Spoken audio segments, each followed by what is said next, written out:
Bonsoir et bienvenue dans les couloirs du paranormal. Aujourd'hui, je voulais vous parler du sanatorium Michel Péry. Il y a une histoire qui tourne autour de ce sanatorium. Légende urbaine, réalité, l'histoire que je vais vous raconter laisse quand même de marbre.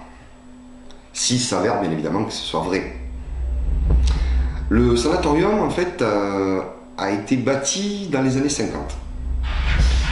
Il servait à l'époque pour les tuberculeux. Puis, dans les années 80, il a été reconverti en aérium pour les enfants qui ont de l'asthme. Donc, ce sanatorium se trouve à l'altitude. Car à l'époque, les sanatoriums, il fallait qu'ils se trouvent en fait dans des endroits bien aérés, qu'il y ait de l'air frais, bref, dans les forêts, dans les montagnes.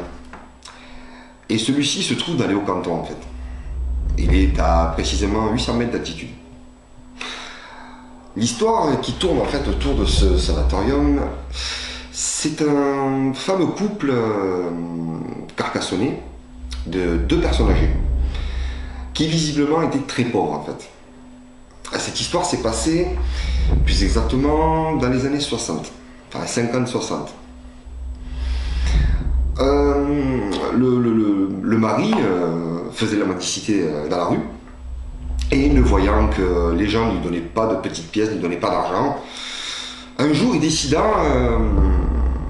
de se faire couper un membre en fait, voilà. Alors il va voir sa femme et il lui dit voilà, écoute, pour qu'on gagne plus d'argent, il faudrait que tu me coupes une jambe. Voilà, que tu m'amputes d'une jambe en fait. Là, sa femme le regarde, les yeux écarquillés, tout ébahi, en disant mais pourquoi tu veux que je te coupe une jambe?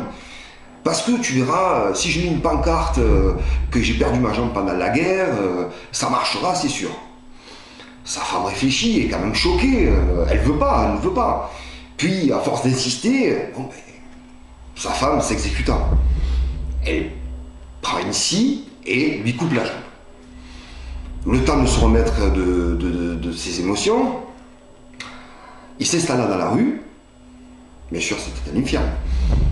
Et évidemment, les gens, pris de tristesse et de pitié, lui donna quelques petites pièces, puis progressivement un peu plus d'argent.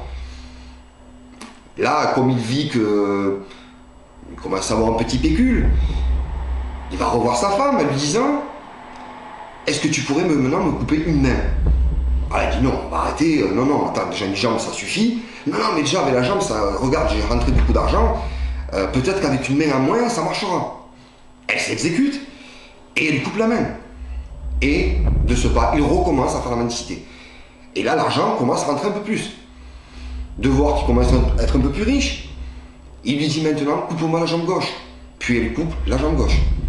Puis progressivement, un bras, une jambe, enfin, jusqu'à qu'à la fin, ben, il reste une tête et un tronc. Alors bien sûr, l'argent était rentré. Mais sa femme, prise de tristesse, de haine et de pitié envers son mari, de voir qu'elle ne vivait qu'avec une tête et un tronc, elle décida de le décapiter. Elle finit ses jours en fait dans ce fameux sanatorium, car il paraît qu'il y a une partie aussi qui faisait psychiatrie. Elle y mourut là-bas, dans ce fameux sanatorium de Michel Péry. L'histoire est assez sordide, je sais. Maintenant, mythe, réalité, je ne sais pas. Et il y a aussi une seconde petite histoire. Comme je vous l'ai redit, dans les années 80, ce sanatorium en fait a été reconverti en aérium. Donc il y avait des enfants asthmatiques. Et il paraît que ces enfants auraient subi des maltraitances par le personnel soignant. Quelques membres du personnel soignant. Maintenant, je ne sais pas si c'est vrai cette histoire.